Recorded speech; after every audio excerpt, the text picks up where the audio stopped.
Hi, happy budget day. This is the Tax Advisor's insight on today's budget. It's a couple of hours after the budget. I'm going to start on the income tax measures that are relevant to everyone, and then as this hopefully short video progresses, go on to the business matters and more niche tax aspects. Just on income tax, really well flagged. The maximum annual tax refund from next year, our tax rebate will be slightly over 1,100 for individuals. That's the individuals earning up to around 70,000. After that, there's no additional benefit. That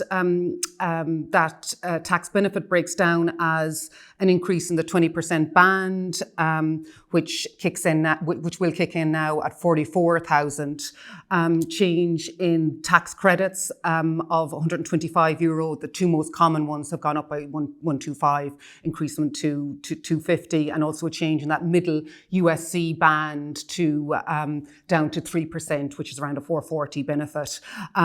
All in all, there's also been some increase to niche credits, which don't apply to everyone, and you can check those. They're like the home carer, incapacitated credit, blind credit, and a few more of those, which have all gone up as well.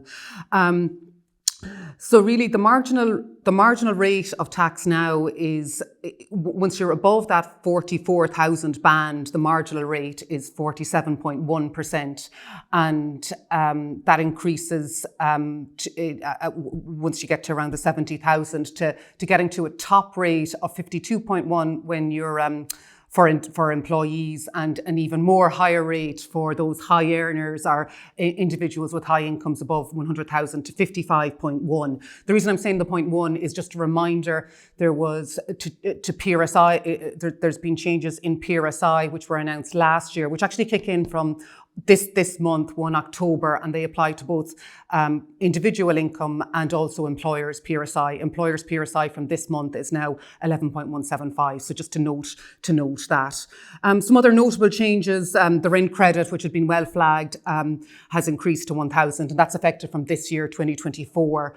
And another one, which was the new mortgage interest credit, which was introduced last year, supposedly as a one-year gesture, is now extended to this year. It applies by reference to the increase in your mortgage interest above the 2022 level. That's when everything really, the bank interest rates increased. Moving on to the more minority interest sports, the gift and inheritance tax and transferring wealth. Again, this one was well flagged and it got a lot of media attention. That's the increase in the tax-free threshold, now 400,000 for parent to child, 40,000 for from benefits from relatives, and 20,000 from all others. No indication of when this is applicable from, probably not this evening, clearly. And a question that often comes up, and just to note, is where you can control gifts and the timing of gifts, not so much death. And the date of death is normally, it's not normally the band that's in place at date of death that applies. So if someone has died, we'll say last week, then it would be likely that the older band, the 335, those older bands apply to those cases. It can come up a lot. The other change, a really significant change, is agricultural relief. And this had been lobbied for a lot by farmers, in that there was concerns on tax planning strategies by wealthy individuals. So this is a relief on transferring farmland. And now they have extended the conditions. So now additional conditions will apply to the person transferring the farmland. They now will need to satisfy the active farmer test for 6 years. Now the active farmer test can be quite wide, but there would still, it looks like now, going to be a holding period of 6 years before you transfer the land. So that will prevent people from immediately buying the land and transferring it on to the next generation and claiming the agricultural relief. That's what it looks like it will do anyhow. No detail on that restriction at the moment, bar the announcement. Retirement relief, the big one here was the announcement last year, the 10 million cap on transfers to children, that it had been anticipated that would be eliminated. It's not fully gone, in that there's now a holding period of 12 years for the child, and then there's no cap. But if the child who's received the assets doesn't retain for the 12 years, then the 10 million limit will apply. So I think it's a nice compromise, because the lobbying had really been for keeping businesses in the family and long-term hold on a family, which would be expected. So I think that's very welcome. Moving on to employers and business, minimum wage as anticipated, it will increase by 80 cents from 1 January next year. Other measures on tax, gift card scheme, it's one of the ones that the government seems to be more generous on, and increases again this year, probably effective from next year, 50 to now go to 1,500 in benefits a year, and they've actually extended now. You can receive up to five benefits, so it's a little bit less cumbersome, all subject to the new employer reporting requirements, which were effective this year. So, but a very welcome measure. Benefit in kind on cars. There had been the temporary relief for the electric cars, which was introduced last year, has now been extended out to next year again. Moving on to corporate tax, the exemption for foreign dividends, where even the law was published, and a lovely consultation period over the last 18 months, an announcement of that, no actual details of any changes to what has been published.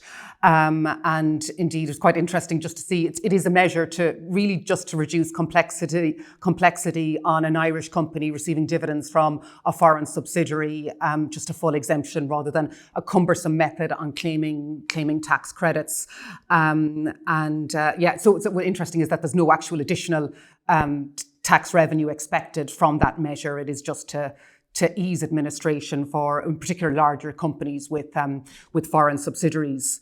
Moving on to kind of startups and SMEs, there was a lot of detail in this, but to my mind, it seemed a bit more lip service than anything of real substance.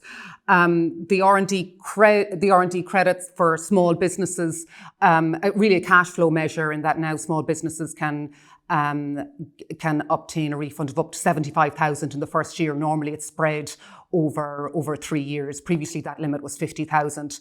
A real point there for businesses is that administratively sometimes it can be difficult and it can take a while for the refund to actually process. So if there was some indications, or that would be even more helpful for business in an actual a timeline or agreed timeline for actually issuing the refund rather than the application process. Angel investor relief, this was introduced last year, still not actually effective. It was probably one of the most cumbersome reliefs I've seen. It sounds really good on paper, a CGT rate of 16% for gains on certain innovative companies. The default tax rate is 33%, so a real benefit, but it is very cumbersome and it's limited at 2 times the gain. That has been the relief was capped at 3 million, as now was increased to 10 million. So that impacts investors who are investing 5 million in a business, in an innovative early stage business, which I suspect would be very rare and niche. It would probably be long down on my list of ways that relief could be a bit more workable, but at least it's on the agenda, if nothing else. Another one, which is on the more cumbersome side, is the investing in companies EIS relief. One change here, increasing the limit that investors can avail of the relief to 1 million in a year, which would be again a real minority sport. Most of these, the median that companies raise is around 200,000 or 300,000 in total from all investors, and the main issue they have is just the conditions and how cumbersome the relief is. Startups had also been waiting on, or certainly early stage companies had been waiting on clarification of their entitlement to the 35% rate.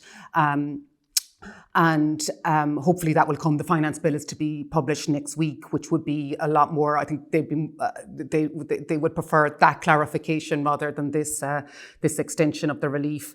Another one, a real minority interest, is the SURE relief, which is relief for entrepreneurs who are investing in their own business. And again, I looked at the stats because in around 20 people claim this a year. And from anecdotally, even chatting to people, it's a small amount of money that they claim, but they've increased the limit that you can receive your tax relief from, which was 700,000. So that's gone up by another couple of 100,000. Again, very, very niche. Other smaller things, other matter, VAT. There's had been no change until last year in the registration thresholds for 15 years. They went up last year. They've gone up again this year. No change for the hospitality rate, which had got a lot of media attention, and that 9% rate has been retained for electric and gas bills up until next April. Stamp duty, 15% increase, the rate now 15% for bulk buys of residential property. That had been 10%, well flagged. What hadn't been well flagged is the increase now in stamp duty for residential property buying a single house. Previously, normally the default rate is 1%, 2%. It increased to 2% once the value is above 1 million. Now, when the value goes above 1.5, the excess above 1.5 will be subject to a 6% rate. So that's a noted change in policy on those large houses. Sporting bodies. A change that will come in next week's finance bill is that now you can get relief on an individual can get tax relief for a donation to a sports body. The relief comes to them, which is unusual in that normally a donation to a charity, the relief goes to the charity. So in the finance bill, the minister said that he's going to provide that there will be an option. You can either get the relief to go to the sporting body or the individual to keep it, which seems like the best of both worlds. And also adds maybe a bit of complexity and just a bit of hassle. But I think it will be welcomed. They're probably broadly the key measures. There was, I suppose, what's interesting is that what wasn't mentioned in particular, no mention of pension, which is probably one of the key topics in the financial services area at the moment. The auto enrolment, which has been kicked to touch another year to next autumn. The standard fund threshold, which we've got confirmation that will be increasing, but it would have been nice to have even reference to it today. And indeed, the hot topic that is PRSAs, no mention of any. A lot of talk of ongoing consultations, and it probably is the right way in engaging with stakeholders on changing tax reliefs. It does take a long time. So the interest deductibility, which was announced or sort of announced this time last year, the actual consultation process only started maybe last week or the week before.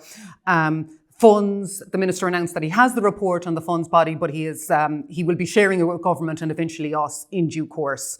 The share scheme one, he has published that today, and we'll be reviewing it, but just reference to it being published, and has also mentioned one that will be coming on or a consultation on the R&D credit regime. So all of these things will take time, probably I'd say at least 2 years for the interest deductibility report to issue, consultation, and then changes to be bedded in, which is badly needed.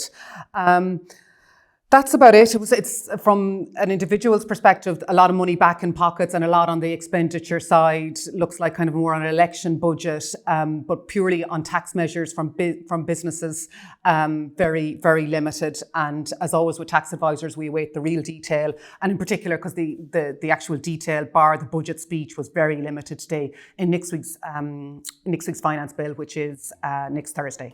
Thanks very much.